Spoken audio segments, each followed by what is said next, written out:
Bismillahirrahmanirrahim. Assalamualaikum warahmatullahi wabarakatuh. Selamat pagi semuanya. Pada pagi hari ini kami dari kelompok 3 akan melakukan presentasi atau memaparkan materi yang akan menjadi topik diskusi perkuliahan kita kali ini yang berjudul Pancasila sebagai Dasar Negara. Sebelum itu izinkan saya memperkenalkan diri terlebih dahulu. Saya Rama Wahyu Sampurno NIM 115 selaku moderator dan pemateri pertama dari kelompok 3. Baik, langsung saja kita masuk ke materi yang pertama, yaitu mengenai konsep dan tujuan negara. Sebelum membahas lebih jauh tentang konsep dan tujuan negara, ada baiknya kita mengerti dahulu apa itu negara. Mungkin teman-teman sudah familiar lah ya dengan istilah negara, negara A, B, C, dan seterusnya. Namun, apakah definisi umum atau inti dari negara tersebut?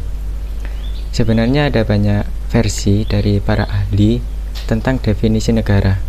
Namun secara umum, jika dilihat dari KBBI, negara diartikan sebagai organisasi dalam suatu wilayah yang mempunyai kekuasaan tertinggi yang sah dan ditaati oleh rakyat.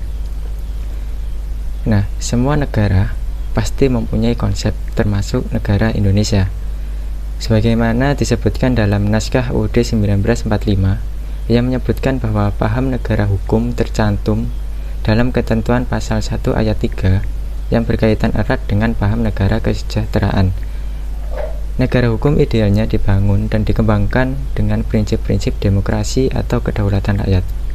Maksudnya bagaimana? Jadi, maksudnya Undang-Undang Dasar Negara kita menyebutkan bahwa negara Republik Indonesia itu adalah negara hukum yang sekaligus adalah negara demokrasi, sehingga tidak dapat dipisahkan satu sama lain antara hukum dan demokrasi.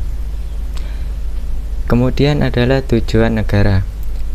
Sebagaimana yang kita bahas tadi bahwa negara merupakan suatu organisasi, jadi layaknya organisasi pada umumnya pastilah mempunyai tujuan, termasuk negara, terutama negara Indonesia. Tujuan negara juga dapat diartikan sebagai visi negara yang secara umum ditujukan untuk menciptakan kesejahteraan, kemakmuran, dan kebahagiaan bagi rakyatnya. Negara itu dimaksudkan untuk kepentingan warga negaranya supaya mereka itu dapat hidup lebih baik, lebih bahagia, aman, dan sejahtera. Mungkin itu saja materi dari konsep dan tujuan negara. Selanjutnya akan disambung oleh pemateri kedua. Safrilia Suganda, NIM 095 sebagai pemateri kedua yang akan memaparkan materi mengenai urgensi negara dan sumber yuridis Pancasila sebagai dasar negara. Baik, langsung saja ke materi yang akan saya paparkan pertama mengenai urgensi negara. Jadi, urgensi sendiri memiliki arti suatu hal yang utama dan sebuah keharusan yang mendesak. Jadi, bisa disimpulkan maksudnya urgensi Pancasila sebagai dasar negara adalah menjadi penolak hal-hal yang tidak sesuai dengan kepribadian masyarakat Indonesia, melainkan menjadi penuntun yang mampu mengembalikan bangsa Indonesia pada tujuan awalnya.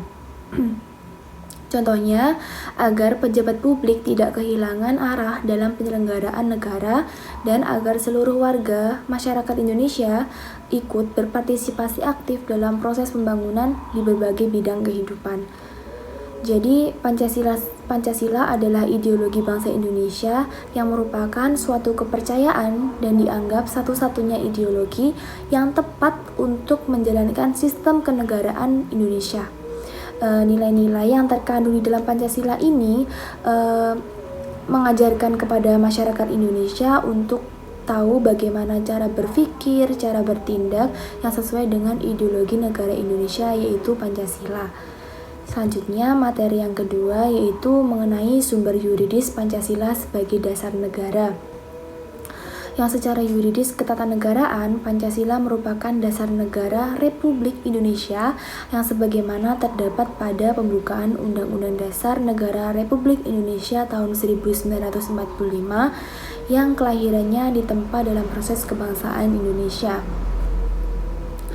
Melalui Undang-Undang Dasar ini, sebagai payung hukum, Pancasila perlu diaktualisasikan agar dalam praktik berdemokrasinya tidak kehilangan arah dan dapat meredam konflik yang tidak produktif. Yang selain itu juga ditegaskan dalam Undang-Undang Nomor 12 Tahun 2011 tentang pembentukan perundang-undangan bahwa Pancasila merupakan sumber dari segala hukum negara. Yang maksud dari sumber dari segala sumber hukum negara ini maksudnya semua hal yang berkaitan dengan penataan aspek hukum harus disumberkan pada Pancasila. Jadi tidak bertentangan dengan Pancasila dan sesuai dengan Pancasila. Mungkin itu saja materi yang saya sampaikan. Untuk materi selanjutnya akan dilanjutkan oleh pemateri ketiga. Saya Aulia Rahmadita, NIM 093. Saya akan mempresentasikan tentang sumber historis Pancasila sebagai dasar negara dan juga sumber sosiologis Pancasila sebagai dasar negara. Yang pertama adalah sumber historis Pancasila sebagai dasar negara. Dalam sidang yang diselenggarakan untuk mempersiapkan kemerdekaan Indonesia, Rajiman meminta kepada anggotanya untuk menentukan dasar negara. Dalam sidang BPUPKI tanggal 29 Mei 1945, Mr. Muhammad Yamin menyampaikan telaah pertama tentang dasar negara Indonesia Merdeka sebagai berikut. 1. Peri kebangsaan, 2. Peri kemanusiaan, 3. Peri ketuhanan, 4. Peri kerakyatan, 5. Kesejahteraan rakyat. Ketika itu, Muhammad Yamin tidak memberikan nama terhadap 5 asas yang diusulkannya. Kemudian, pada tanggal 1 Juni 1945, dalam sidang yang sama, Insinyur Soekarno juga mengusulkan 5 dasar negara yang diberi nama Pancasila, yaitu 1. Kebangsaan Indonesia, 2. Internasionalisme, 3. Mufakat atau demokrasi, 4. Kesejahteraan sosial, 5. Ketuhanan yang berkebudayaan. Kemudian, dalam sidang BPUPKI pada tanggal 14 Juli 1945, Piagam Jakarta diterima sebagai rancangan mukadimah Hukum Dasar Negara Republik Indonesia. Kemudian, pada tanggal 18 Agustus 1945, Pancasila disempurnakan dan disahkan oleh PPKI menjadi 1. Ketuhanan yang Maha Esa, 2. Kemanusiaan yang adil dan beradab, 3. Persatuan Indonesia, 4. Kerakyatan yang dipimpin oleh hikmat kebijaksanaan dalam permusyawaratan perwakilan, 5. Keadilan sosial bagi seluruh rakyat Indonesia. Sebagaimana yang tercantum dalam alinea keempat, pembukaan Undang-Undang Dasar 1945. Selanjutnya adalah sumber sosiologis Pancasila sebagai dasar negara. Secara ringkas, Latif, pimpinan MPR dan tim kerja sosialisasi MPR periode 2009-2014 menguraikan pokok-pokok moralitas dan haluan kebangsaan kenegaraan menurut Pancasila sebagai berikut. Pertama, nilai-nilai ketuhanan atau religius sebagai sumber etika dan spiritualitas dianggap penting sebagai fundamental atau dasar etika kehidupan bernegara. Kedua, nilai-nilai kemanusiaan universal yang bersumber dari hukum Tuhan, hukum alam, dan sifat-sifat sosial dianggap penting sebagai fundamental atau etika politik kehidupan bernegara dalam pergaulan dunia. Ketiga, nilai-nilai etis kemanusiaan harus mengakar kuat dalam lingkungan pergaulan kebangsaan yang lebih dekat sebelum menjangkau pergaulan dunia yang lebih jauh. Keempat, nilai ketuhanan, nilai kemanusiaan, dan nilai serta cita-cita kebangsaan itu dalam aktualisasinya harus menjunjung tinggi kedaulatan rakyat yang dipimpin oleh hikmat kebijaksanaan. Kelima, nilai ketuhanan, nilai kemanusiaan, nilai dan cita kebangsaan serta demokrasi permusyawaratan itu memperoleh artinya dalam mewujudkan keadilan sosial. Keadilan sosial menurut Pancasila yang dikehendaki adalah keseimbangan peran antara manusia sebagai makhluk individu dan manusia sebagai makhluk sosial. Saya Sirina Brinti Marantika, NIM 111 akan menjelaskan materi tentang yaitu sumber politis Pancasila sebagai dasar negara. Nah, di sini disebutkan juga Pancasila sebagai sumber politis, yaitu karena apa? Karena Pancasila sendiri memiliki kekuatan untuk mengatur dan menyelenggarakan pemerintahan tentunya sesuai dengan Undang-Undang 1945. Selain hal tersebut juga berfungsi sebagai dasar negara yang memiliki nilai-nilai yang penting di dalamnya.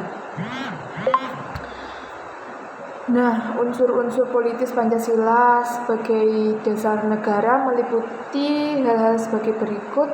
Yang pertama yaitu sila ketuhanan yang Maha Esa itu yang bisa diwujudkan atau kita bisa mewujudkannya dengan toleransi antar umat beragama.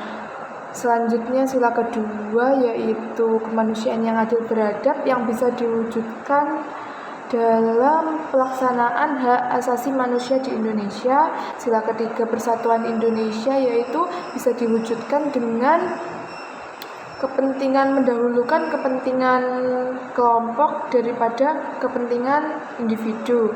Selanjutnya yaitu sila keempat kerakyatan yang dipimpin oleh hikmat kebijaksanaan dalam permusyawaratan perwakilan yang bisa diwujudkan dalam mendahulukan pengambilan keputusan berdasarkan hasil musyawarah mufakat. Dan yang terakhir yaitu sila keadilan sosial bagi seluruh rakyat Indonesia yang bisa diwujudkan dalam tidak menyalahgunakan kekuasaan untuk kepentingan diri sendiri atau kepentingan kelompok. Nah, materi selanjutnya yaitu dinamika Pancasila. Sebelum menggali lebih dalam tentang dinamika Pancasila, kita harus ketahui bersama apakah itu dinamika. Nah, dinamika sendiri yaitu tingkah laku yang langsung bisa mempengaruhi warga lain secara timbal balik. Pancasila sebagai dasar negara ini lahir dan berkembang tentunya melalui proses yang sangat panjang. Nah, pada mulanya adat istiadat dan agama menjadi kekuatan yang membentuk adanya pandangan hidup. Setelah Soekarno menggali kembali tentang nilai-nilai luhur budaya Indonesia pada tanggal 1 Juni 1945, barulah Pancasila disuarakan menjadi dasar negara yang diresmikan pada tanggal 18 Agustus 1945 dengan dimasukkannya sila-sila Pancasila dalam pembukaan Undang-Undang Dasar Negara tahun 1945 dengan bersumber-sumberkan budaya, adat istiadat, dan agama sebagai tonggaknya. Pada saat berdirinya negara Republik Indonesia ditandai dengan dibacakannya teks proklamasi pada tanggal 17 Agustus 1945, bangsa Indonesia sendiri sepakat mengatur kehidupan bermasyarakat, berbangsa dan bernegara berlandaskan pada Pancasila dan Undang-Undang 1945. Namun sejak November 1959 pemerintah Indonesia mempraktikkan sistem demokrasi liberal yang dilaksanakan pada dekret presiden dengan munculnya paham-paham lain. Keadaan tersebut dimanfaatkan oleh mereka yang menghendaki perkembangan paham haluan kiri atau bisa disebut dengan komunis. Nah, puncaknya adalah peristiwa pemberontakan G30 SPKI. Peristiwa ini menjadi pemicu berakhirnya Presiden Soekarno yang digantikan oleh pemerintahan Soeharto. Pada tahun 2004 sampai sekarang berkembang gerakan para akademisi dan pemberhenti serta pencinta Pancasila yang kembali menyuarakan Pancasila sebagai dasar negara melalui berbagai kegiatan seminar dan kongres. Hal tersebut ditunjukkan untuk mengembalikan eksistensi Pancasila dan membudayakan nilai-nilai Pancasila sebagai pandangan hidup bangsa serta menegaskan Pancasila sebagai dasar negara guna untuk menjadi sumber hukum dalam penyelenggaraan pemerintahan negara. Nama saya Muhammad Ihsan Dimas, NIM 098. Saya di sini akan menjelaskan tentang materi tantangan Pancasila. Tantangan Pancasila muncul berasal dari derasnya arus paham-paham yang bersandar pada otoritas materi seperti liberalisme, kapitalisme, komunisme, sukarelaisme, pragmatisme, dan hedonisme yang menggerus kepribadian bangsa yang berkarakter nilai-nilai Pancasila. Hal ini pun dapat dilihat dengan jelas betapa paham-paham tersebut merajuk jauh dalam kehidupan bangsa Indonesia, sehingga merupakan kultur bangsa Indonesia yang memiliki sifat religius, santun, dan gotong royong.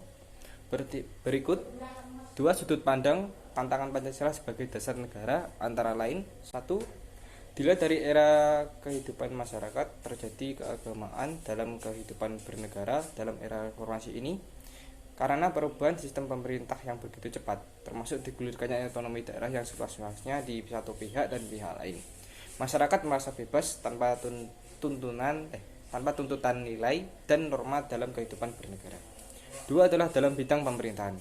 Banyak muncul di ranah politik aparatur pemerintahan, baik sipil maupun militer, yang kurang mencerminkan jiwa kewarganegaraan. Oke, dari pemateri nomor 1 dapat disimpulkan bahwasanya Pancasila merupakan ideologi bangsa Indonesia yang digunakan sebagai dasar-dasar juga sumber hukum berbangsa dan bernegara di Indonesia. Pancasila terdiri atas 5 sila yang mengandung nilai-nilai di dalamnya. Nilai-nilai tersebut diwujudkan sebagai pengalaman dalam kehidupan masyarakat. Pancasila sebagai pandangan hidup rakyat dan dasar negara kesatuan Republik Indonesia. Pancasila dijunjung tinggi dan mengakar dalam masyarakat Indonesia.